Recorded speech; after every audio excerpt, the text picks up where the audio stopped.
কি বং পিৎজাতে আগুন লাগলো নাকি? হ্যাঁ, আগুন তো লাগারই কথা। বং পিৎজার ক্রিয়েটার্স মিট বলে কথা। আর যেখানে ফুডি মামা, ফুড এক্সপ্লোরিং এর মতো নামকরা ক্রিয়েটাররা এসছে, সেখানে তো আগুন লাগাটা খুব স্বাভাবিক। তো সেদিন ছিল বং পিৎজার ক্রিয়েটার্স মিট আপ, আর তারা আমাকে ইনভাইট করেছিল এই স্পেশাল অকেশনটায় প্রেজেন্ট থাকার জন্য। গিয়েই দেখি একদম চাঁদের হাট। আর কি সুন্দর করে আজকে তারা ডেকোরেশন করেছিল ইভেন্টটার জন্য। আর তারপর ফুলের বুকে দিয়ে তারা আমাকে ওয়েলকাম করে, আর গিয়ে দেখি এ তো এক এলাহি আয়োজন। পাইকপাড়া বং পিৎজার ডেকোরেশনটা একদম রয়্যাল, আর তার সাথে এত রকমের খাবারের আয়োজন এই রয়্যাল অ্যাম্বিয়েন্সে ফাটাফাটি ব্যাপার একটা।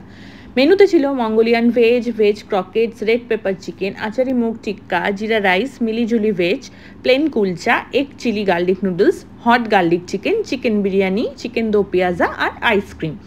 এই 299-এর কম্বোটা আগে ট্রাই করেছিলাম বলে আজকে শুধু নুডলস হট গার্লিক চিকেনটাই ফার্স্টে ট্রাই করেছিলাম। আর তারপর ডিরেক্ট বিরিয়ানিতেই মনটা টানছিল, কারণ এদের বিরিয়ানিটা জাস্ট অসাধারণ এরা বানায়।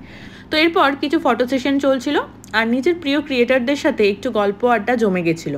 আর বং পিৎজার পার্টিতে পিৎজা থাকবে না তা কি হয়? আর লাস্টে সবাই মিলে একসাথে পিৎজা খেলাম, আর একটা দারুণ সুন্দর দিন কাটালাম।